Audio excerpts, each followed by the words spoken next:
Welcome back to Marlene and Friends. Most of you may already know my guest today. He is a superhero and actually has done more to educate the world about good nutrition than anyone in the past century. Colin Campbell is a leader in nutritional theory, and it's an absolute privilege and pleasure once again to speak with him. Most people know Dr. Campbell from reading his groundbreaking book, The China Study, over 3 million copies sold, still selling, and translated into 50 languages. His other books, Whole and The Low Carb Fraud, also fantastic books. Colin, a big warm Scottish welcome. I always love to brag that you're a fellow Scot. Well, thank you, Ash. That's my favorite country.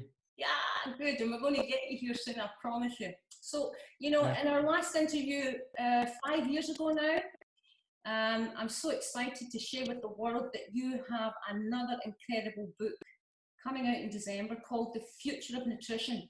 It's an insider's look at the science, why we keep getting it wrong, and how to start getting it right. Do you have a copy there? Yeah, I was going to show you the front page cover. I don't see it. Fantastic. Anyhow, it's on Amazon, by the way. It is. It's available pre-order worldwide on Amazon. I'm going to be putting a slide up actually to let everybody see the cover, how it looks. But basically, you know, to repeat, an insider's look at the science, why we keep getting it wrong, and how do we start getting it right. So what can you tell us about this new book, Colin? Well, that actually started with my career that started 65 years ago, as of this first August. Wow. Along the way, I started seeing some things I never thought I would see in my own research program.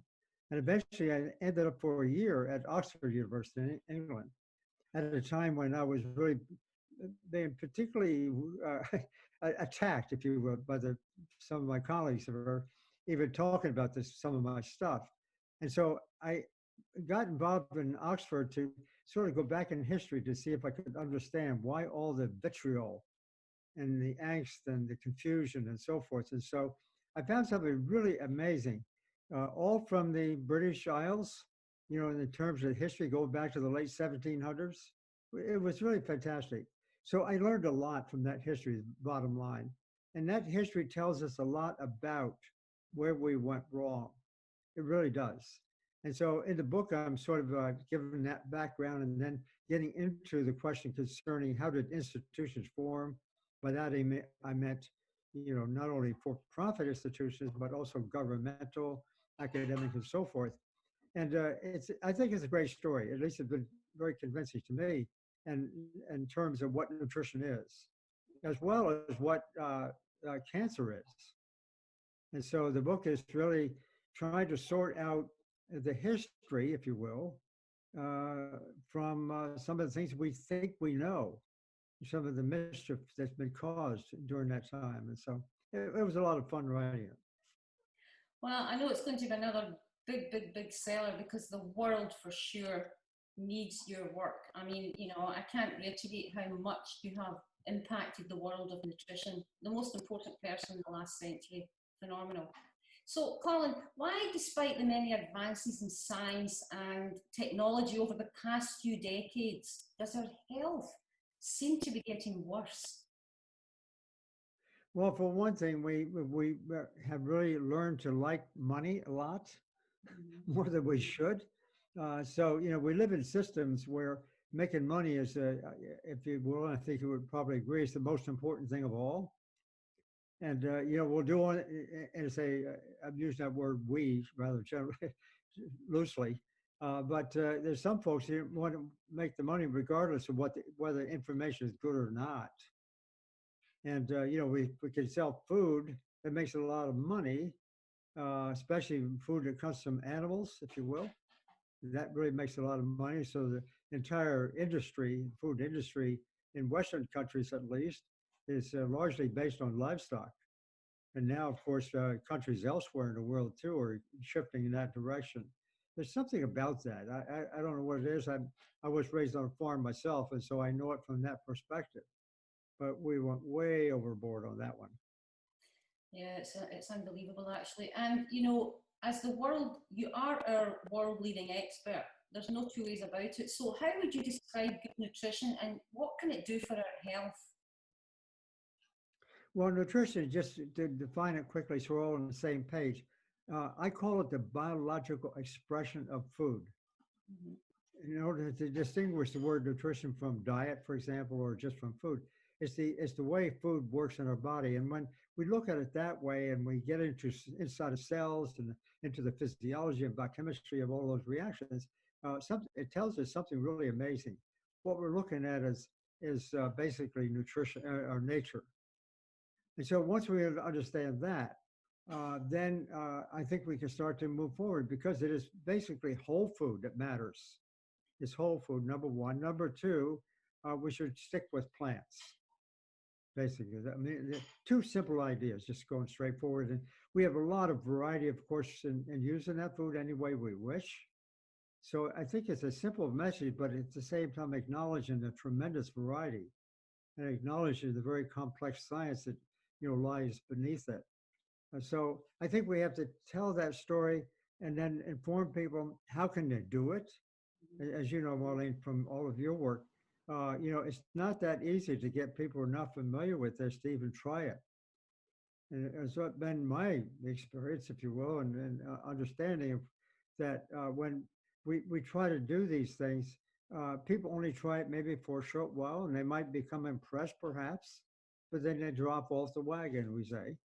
And I think part of that there is two things. One is they need to do it for at least a month or two, where their preferences for taste change and they get used to it. And they actually discover they like it.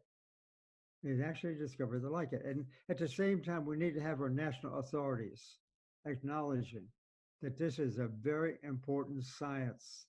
It's a very important medical science. That gets in a much longer discussion. Like our medical schools don't teach nutrition, and either in the West for the most part. So our primary caretakers, who ought to be knowing about this, don't. And there's kind of, they provide a lot of pushback because their whole business, if you will, and it is a business, is to rely on using drugs, which make money. And since they don't know that much about nutrition, okay, then we rely on the food to eat the wrong kind of food. So it's a money intensive operation throughout our lives, especially in the area of medicine. So we got to get people informed about what we're talking about here is something simple. We can take control of our own lives this way and then get the best of all health, far better than we otherwise would. So a lot of answers to that question. I'm sorry I go overboard sometimes, but it's No, you're absolutely right, because it's a bit like I feel we are our own doctor, right? So we are in charge of, what every mouthful of food we eat is who we become the next day. And I have a whole mantra that I teach my students about food makes the blood and blood makes the cells. But, the other thing is that, do you feel, Colin, there should be more control over the quality of the foods that are being manufactured now? well, I can speak from the U.S. experience primarily, but in our country, uh, it's kind of hard to do. We are a capitalist intensive country, to say the least, probably the most of any country almost. Yeah. And I've served, in fact, fairly intensively for about 20 years or so on national policy development committees.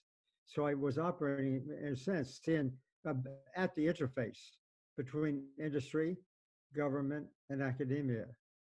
It's not a very exciting place to be in some ways, but basically our industry controls our government and controls the basically setting of regulations and to a great extent controls the so-called national dietary guidelines in the area of food.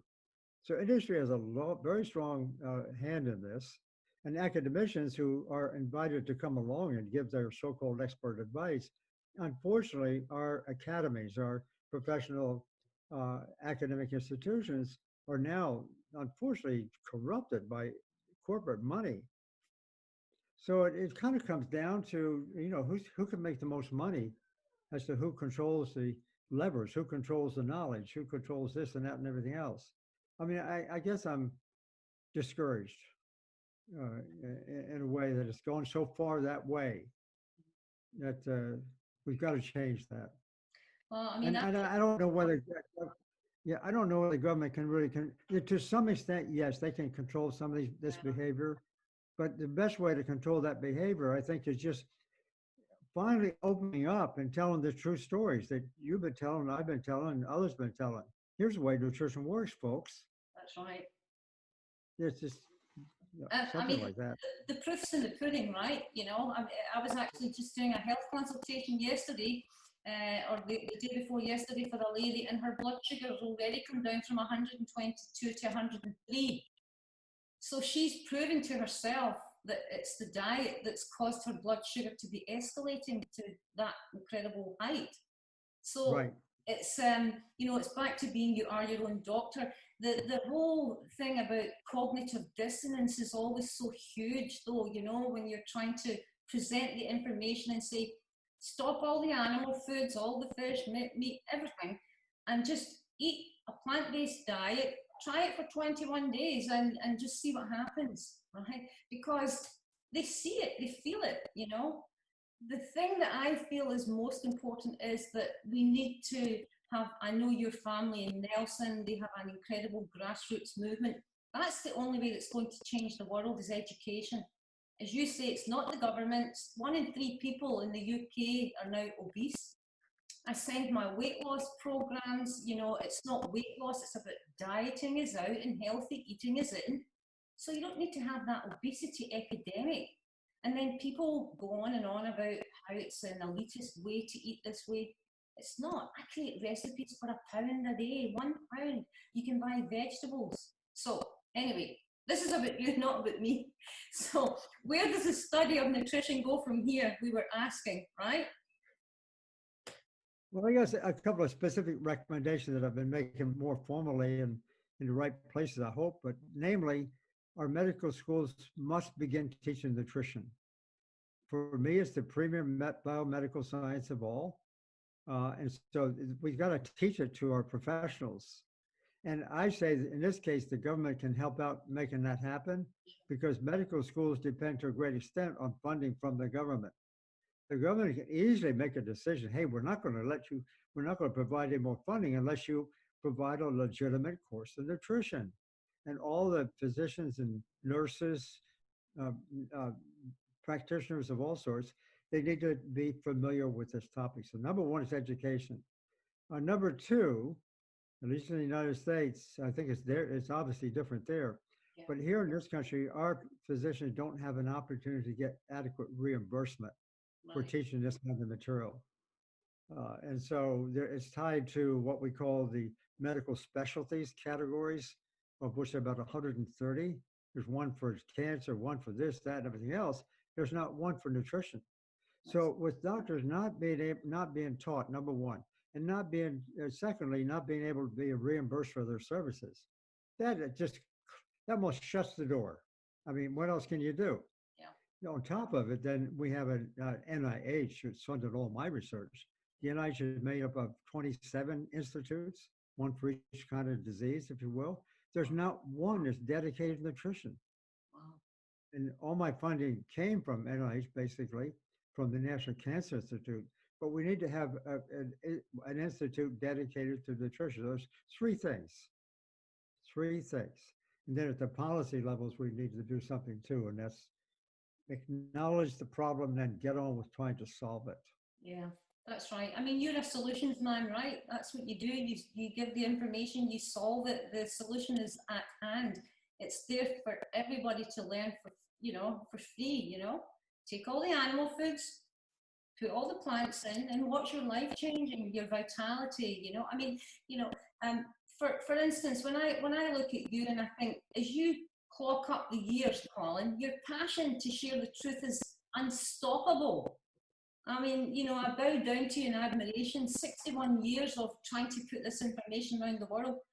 If I win the lottery, I'll have to buy a lottery ticket. If I win the lottery, I'll send you billions of pounds to get your work moving. But it's true, you know, and the more you keep doing, the world is changing, not fast enough, but you have made incredible inroads. I mean, unbelievable inroads.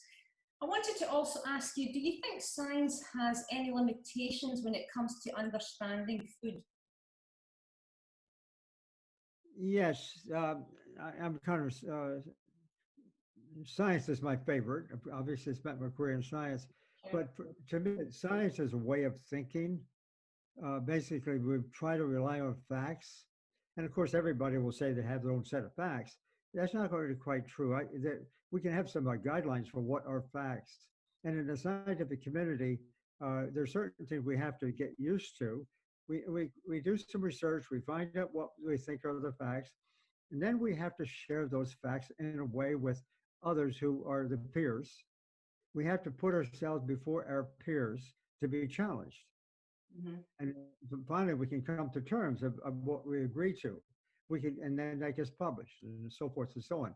So we can arrive at a point, even though people may have different points of view, we can arrive at a point where, okay, this is pretty good looking information. I call that factual. That's the basic science. And I don't like, I know there's an awful lot of people out there talking about science says this, science says that. Well, basically that's their interpretation. And so I think that if we really understand what the scientific process is, and know how the system works, and in that effort, I should say also that those of us in science, there's one thing that's critically important we have to do. We have to be prepared to be wrong. Yeah, that's We have to be able to take criticism yeah. because the factual material that I'm talking about is not necessarily, it's not supposed to be subjective. It's subjective, it's basic. Now, everybody can look at the same, more or less the same objective material that we can all agree is reasonably good factual material. Then we can each have our own opinions about how we would like to use it. That's fair enough. That's fair enough. Everybody can, change it a little bit here or there, tweak it, so forth. But we got to start it with the facts. And I'm just concerned that the public, at least in the United States, I know I spent a year in, at Oxford, and I have to say that the British system is better at that than what we do here. Mhm. I think they understand and appreciate science, and from my point of view, better.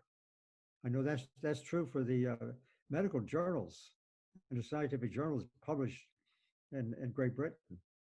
I just find it a little higher quality, Right. more scholarly, better written. And so I've always thought that. I'm just not saying that for the time being, but that's to be factual. In this country, we practice a lot of technology, which has an end game purpose, and we call it science. But that kind of science, where people they go in and try to create information to show something they want to believe in the first place, which is not very good science. So Now, yes, and to answer your question, science is fundamental. mhm.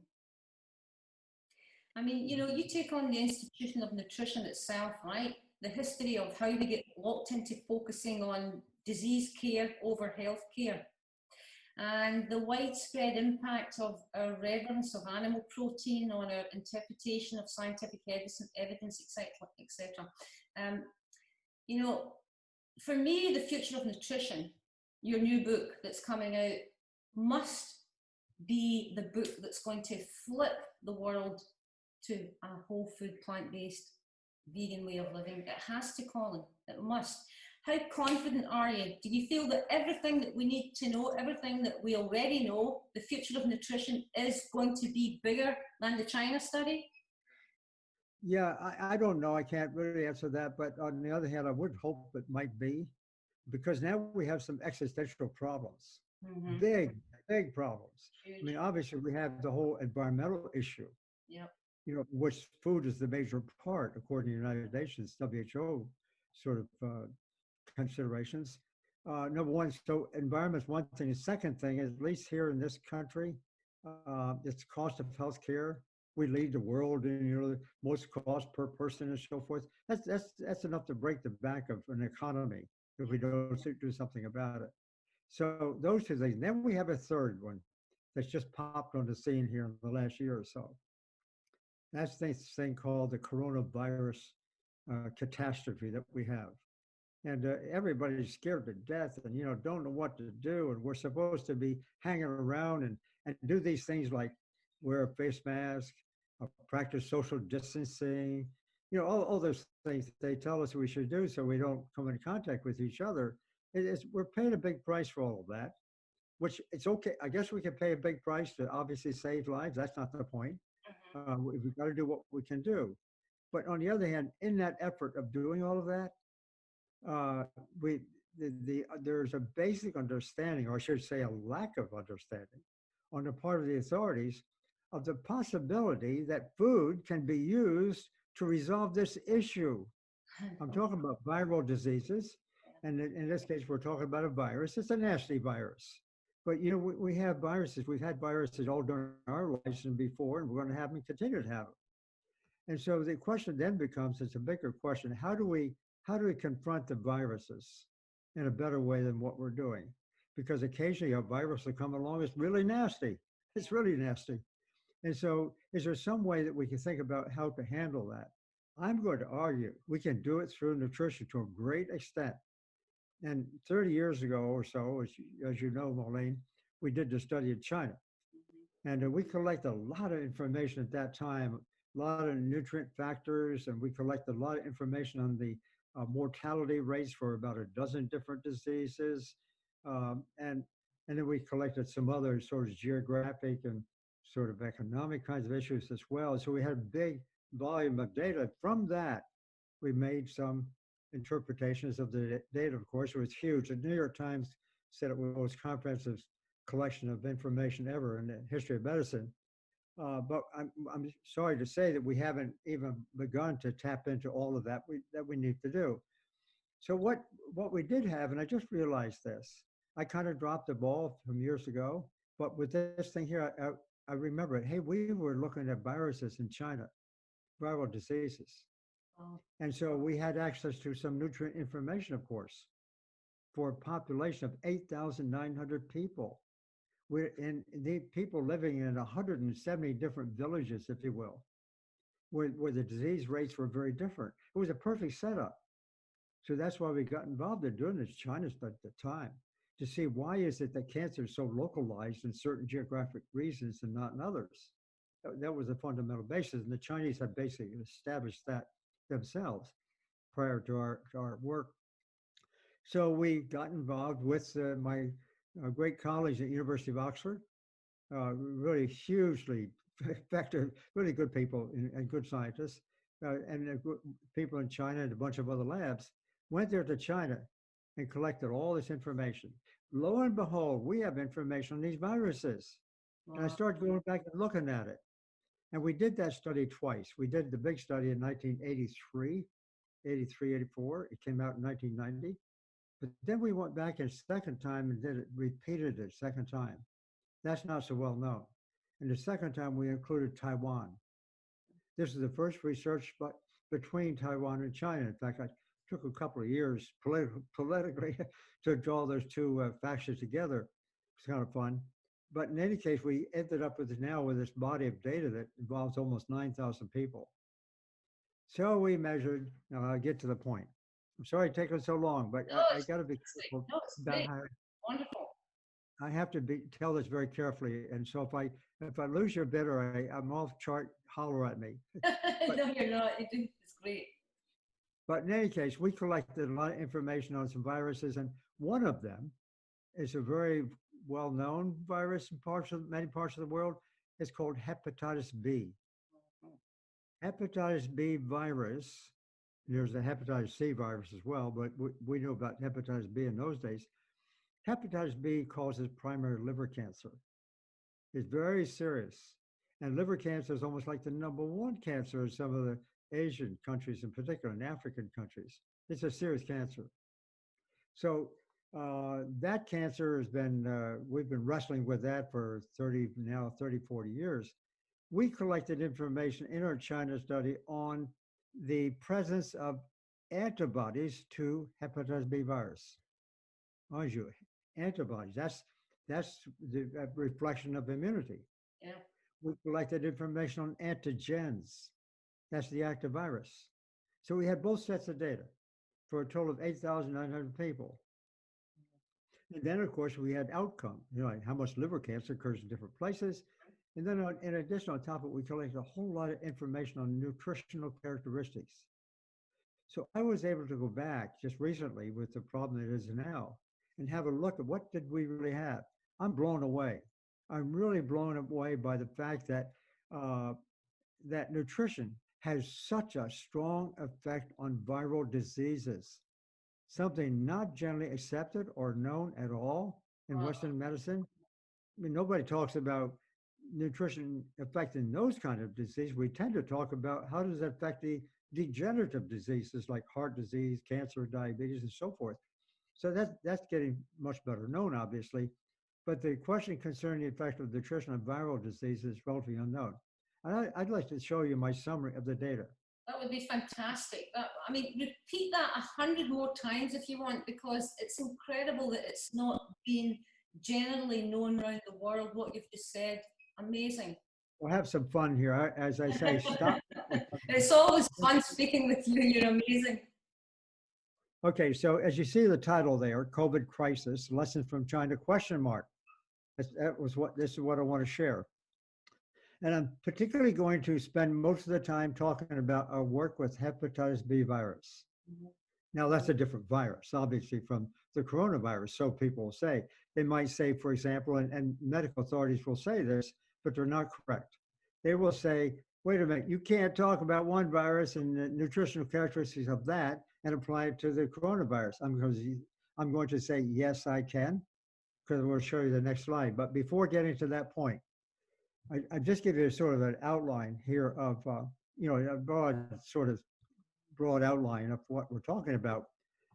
Here, what we see on the left side of the screen. Do you see my arrow? Yeah. Okay, you see on the left side of the screen. This is called hepatitis B surface antigen. That's a technical term for it. That's the S antigen. It's out there in the community someplace. It's whether it's in the water, the air, whatever. So here it is. It comes in and infects our body, the human body.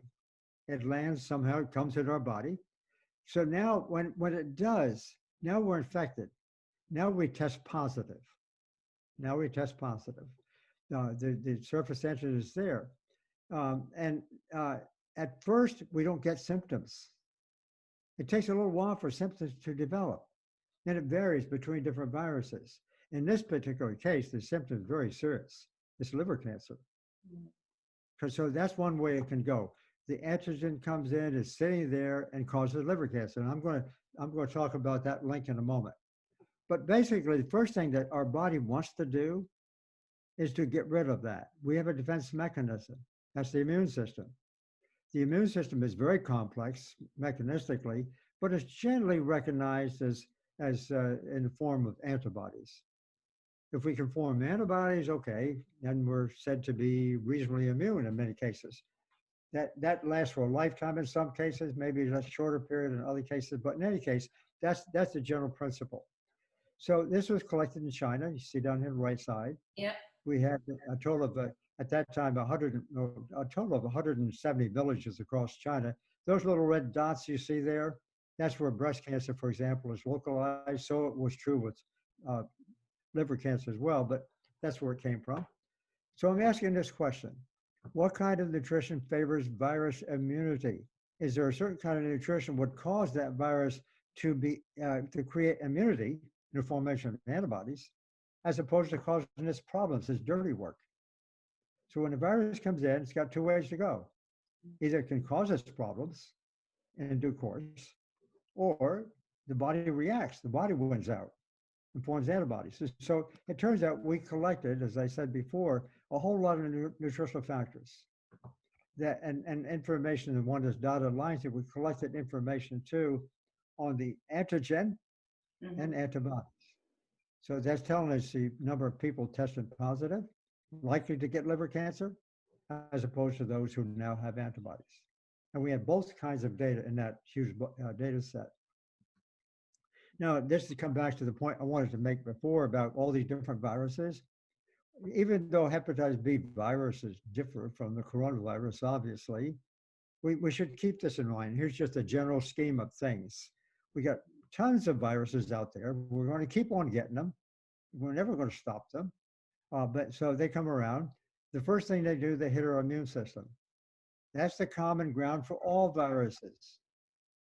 Now, all these different viruses, they have a whole variation of responses, all the way in this case from, we got from colds and flu to cancer to you name it, to in case of the coronavirus. So viruses are all different that way. That's a given. But so what I'm talking about here, quite frankly, though, is not that.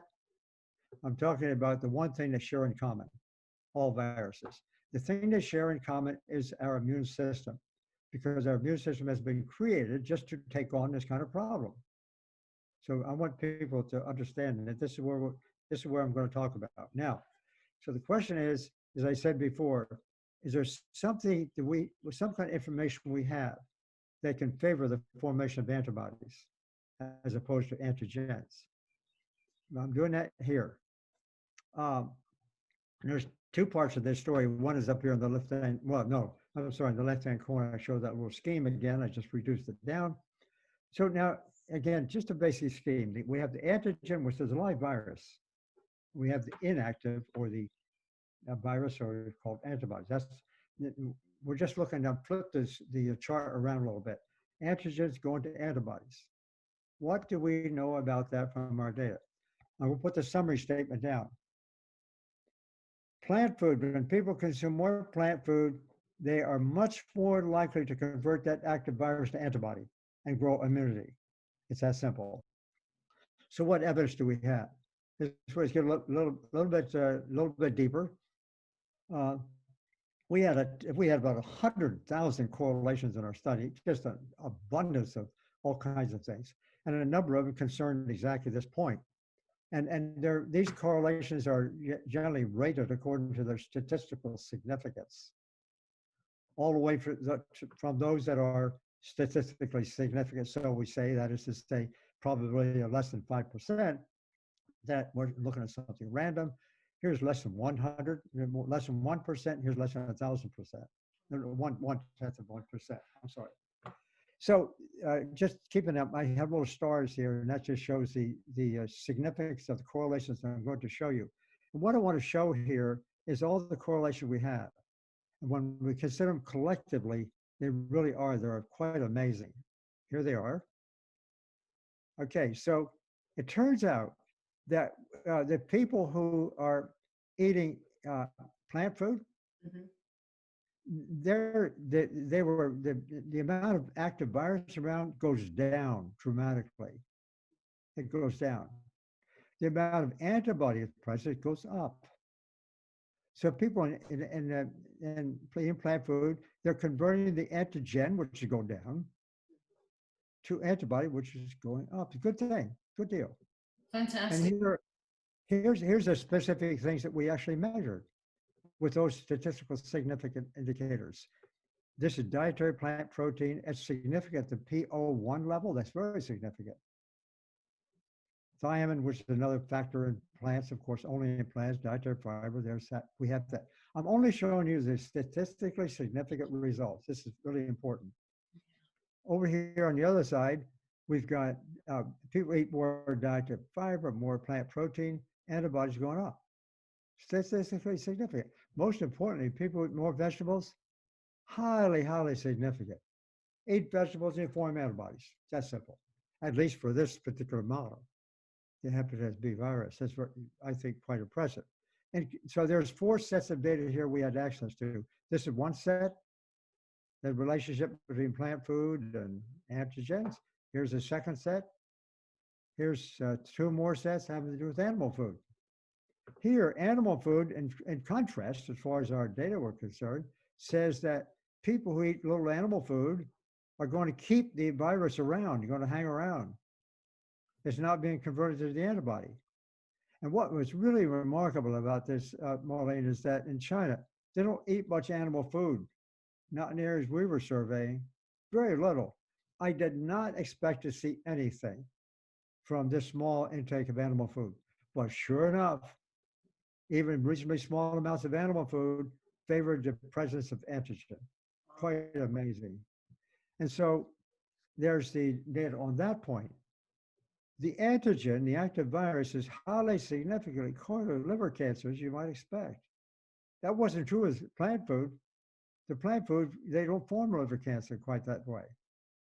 But here, there's two other things here that I don't want to get too much into the weeds on this, but the level of plasma cholesterol, both total cholesterol and LDL cholesterol, the bad cholesterol, if you will, the level of cholesterol in rural China was very low by Western standards, very low. And so I didn't expect to see anything because the amount of animal food that they consume in rural parts of China is only 1/10 what we do in the United States. Wow. So I'm talking about an animal food effect that's just really kind of surprising, I think, that it and low levels of cholesterol nonetheless is associated with more estrogen. Animal food and estrogen go together. Mm-hmm.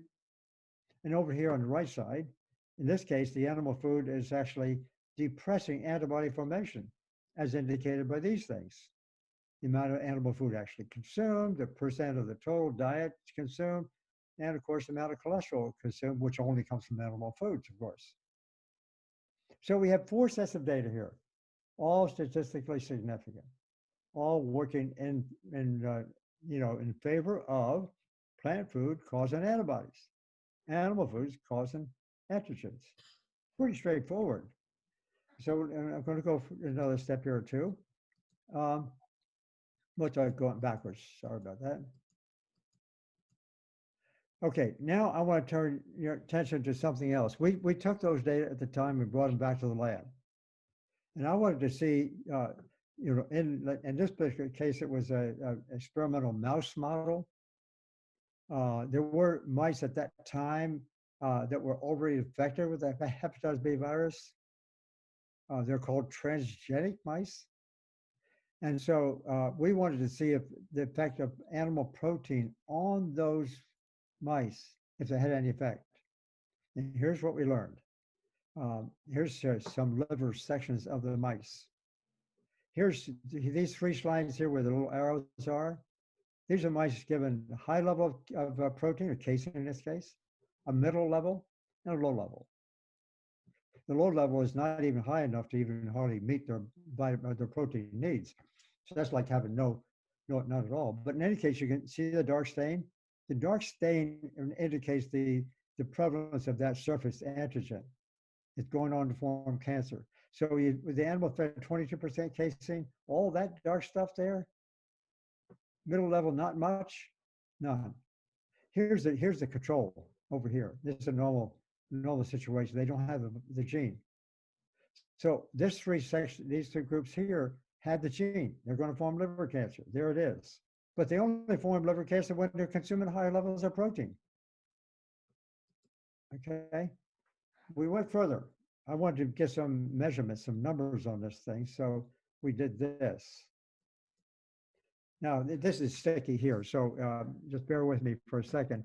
This is what we call a kind of a plate of gel. We separate the proteins out from the serum, from the blood. And it turns out and that migrates up to the screen. So all these proteins separate. And here's the band for hepatitis B surface antigen. That's the band, right? You see a lot here, less here, almost none there, and none of course, there. What's that difference? It's this. This band here is the control animals. There's no gene, so they're not forming any. Here's the 6%, almost none. Middle level there. And the numbers are really informative. See what the numbers say? Yeah. Those numbers are hugely different. Yeah. So this increase in protein from 6 to 22, we see this huge effect. So this is numbers. This is real empirical data. And of course, that corresponds to what I just showed you. Mm-hmm. So we got the biochemical data, we got the histological data, and we have the data from the people actually measuring in their blood what they have. I mean, what this shows in my mind is it could not be more impressive. A dramatic effect of the feeding of the animal protein on causing that virus to do its dirty work. That's simple. And you recall too, that the people consuming more animal food, for example, they were the ones associated with the formation of liver cancer. So it all hangs together. It's Mm-hmm. really quite remarkable. I don't think this can, can ever be disputed, to be honest about it. Oh. This was published, kind of ironically, it was published by a couple of Chinese doctors I had in my lab at the time. One of them was a delightful guy, a medical doctor, came and did his PhD with me. It's Huji Fan. He's now at Stanford. And another fellow was also had his advanced degrees as well. So I mean, I say it's kind of ironic going back. We collected the data in China, and these guys are working on this with me. I want to show you one more question too, which is very germane to what we're saying here. We did a study. This is the second Chinese student chain. Animals fed 6 or 22%. It's just concentrated on that for the moment. And you can see that the tumor incidence is very low here, Mm-hmm. much higher here. And then we tried something else. I was interested to know at that point in time, not just with this study, but with the other studies, to see if the progression of cancer could be stopped or reversed, let's say. And here's what we saw. This group over here, they started out, this is a 15-month study, 15 months up here. I didn't mean to do that. Oh, gosh, just a second. I'm getting ahead of myself. So now, I hope we're back on track. So in any case, this third group here, they were fed to 6% for, let's say, 8 months. They were well on the way forming real cancers at this point in time. They were on the way. No, I'm sorry, no, 6%. Yeah, they were not forming a cancer. I said that wrong. After 8 months of feeding, we decided to switch it to the low protein. I mean, the high protein. From the low protein to high protein. I wanted to see if we could turn it back on. You can see the difference right there. In contrast, these animals started out with 22% first 8 months, and then 6 months, turned it off. Of course, we did that some other studies earlier on with chemicals that we could turn cancer on and off by the nutritional thing. So what this is saying is that, as animal protein is increased, we're going to turn on that cancer. It's very dramatic. We've seen it, in other cases too. So now I want to go back and let's switch gears. We learned all that in the hepatitis B virus, as you know. Mm-hmm. I came back to my coronavirus model. Mm-hmm. I call it a hypothesis at this point in time because this is not proven. You can seldom prove anything beyond a shadow of doubt in medicine, but we had data that's so convincing. Here we have it here. This is the scheme, more or less. We have the antigen, the virus out there hanging around in our environment. We get infected. Now we test positive. No symptoms yet. And about, you probably know 60 to 80% of the people never show serious symptoms. But some do, and they get over here. Okay. And so they can form antibodies. So now that's what we're doing in this business. We're measuring whether we test positive or measuring whether or not we have antibodies. Okay. Turns out the whole fruit plant-based diet, low in protein, perfect. Only plants, low protein. It blocks this. It blocks the formation of symptoms and increases the formation of antibodies. I mean, I know this is a second virus. This is not hepatitis B virus. Know that very well. But as I say, all these viruses, they travel through that immune system. And that's the kind of response we'd expect to get. One more thing to add. That most of the people getting the corona problem are over 60 years of age. From experiences in Italy and New York City, and I'm sure other places too, about 90%, 90 or 95% of these people really have poor nutrition. They've got diabetes, they've got, incipient heart disease, maybe some cancer, whatever, overweight.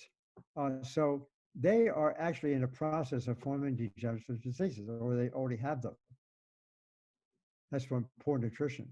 Now, from what I just said here, the poor nutrition, the same poor nutrition operates on viruses too. So I'm going to summarize some things. That people who have this condition, they are much more likely to get the viral disease. Yeah. Comorbidity, we use the technical term, as you know well, I'm sure. Uh, so, uh, so the people who are getting the disease either can come directly getting it, maybe, or they're going to get they've been eating the wrong food to begin with, and now they're much more susceptible, certainly to the really whole food plant-based diet. Look what it does. It blocks both pathways. The same formula, same answer. So eat the right food. We don't get the disease in the first place. You and I know this, or we know this quite well, pretty dramatic. But this here, we're getting twice. We're blocking it two ways. So I say a whole food plant-based diet is where the answer is, just like it is for everything else. And one important point, we got to stay with it. This is not like, well, okay, we're going to eat it today. We're going to go back to our other ways tomorrow. We can't do that. We got to stay with this whole food plant-based diet long enough we really enjoy it. And that time comes within a matter of 1, 2, 3 months or so, where we don't want to turn back. And that's it. And so we'll stop getting these kind of diseases. At the same time, we get these viral diseases. At the same time, a bunch of other stuff, good things happen. So, okay, I didn't mean to go there. So that's my story. And so I just think, and the other thing, I'm sure you appreciate this because you said it prior to our, getting on air like this. People see these results very quickly. Yeah. That there's quite a lot of evidence now. We could see drops in cholesterol in a matter of 2 or 3 days. Certainly within 10 days, 10 or 20 days. I saw that early on many years ago in experimental animals within 24 hours. This nutritional effect is very fast. It's very surprisingly fast. Got to go the whole way, I think, to really get the best results. And so we know that cholesterol drops like a rock. Yeah, absolutely. And diabetics, if they're on insulin, for example, insulin medications, then when they go into this diet like this, they better be watching. They got to pull away their drug treatment, or they can go into hypoglycemic shock. So, I mean, it's incredible because obviously, as you just said, Colin, that was like having a one-to-one with the top man on the planet, and everybody's going to really appreciate this. I don't think there is enough information about the viral diseases. That was like having a one-to-one from the top man in the world. You've got, you're the man of truth. The information's there, and the sadness for the people in the world that are not, I don't even know whether to say privy to this information. It should be in every corner of the globe. Look at the people that are losing their lives every day. And over what? Because of what they're eating. That's the bottom line. And these viruses will continue to come until we stop using and eating animals. Correct. We're killing the environment by growing all these animals, and then humans eat them and kill themselves. And the win-win-win-win situation for everybody is to eat a whole food plant-based diet and live a vegan life. And I do believe we would have world peace. The anger, the angst that people feel, the toxicity we all feel, that's going on around the world. Your work has to keep continuing to grow, and the future of nutrition, your new book, will be, when is it available? Is it before December? I see it's on Amazon right now for pre-order, but hopefully that will come up the ladder a bit, yeah? Yeah, December. It's available in December. A little bit longer than we thought, but I was told that this election year in the States would have interfered with the publicity, so we got to get an election right first. Well, the book, The Future of Nutrition, everybody please, you've just had a one-to-one lesson from the world's foremost expert on how you can all protect yourselves from COVID-19, the other viruses that are in the world, how to help each other, take care of each other, stop torturing the animals, save the planet, because we have a world worth saving, do we not, Dr. Campbell? Yeah, we really do. I agree with you what you just said a moment ago. There's a lot of consequences, very beneficial consequences of eating the right food. And it really does have to do with people getting along with each other for starters. You know, I don't want to go too far down that line, but there's no question about it that the economies we can our economies can be improved greatly by doing this. Our environmental issues can be greatly resolved, you know, on the same score, and to say nothing of just feeling well, Exactly, just you know. personally just feeling well, and then getting started on that journey very quickly, just very quickly, and staying with it. So I would, I don't know, you and I, we can go on and on about this, but Yeah, we can. we know it works, period. Well, you know, as always, I bow down to you in admiration. You're one of my most favourite people on the planet. I adore the fact that you go decade after decade after decade, and you're you know, you're unstoppable. You're 87 now. You're like a boy, and your energy and your passion for sharing the truth, it's just wonderful, and we're all blessed to have you. And I know, Dr. Campbell, that you will get the Nobel Prize. It's on the cards. It's impossible for you not to, because in the century that's just been, you have been the most important person in the world of nutrition. I mean, so everybody please get behind the work of Dr. Campbell. Go to Amazon, pre-order the book, The Future of Nutrition. It's a must for every household. You know, we're in it together, Colin, are we not? We're all in this together. You know, what we do, you over there, me on this side of the ocean, wherever we are in the world, it has an effect on every other corner of the globe.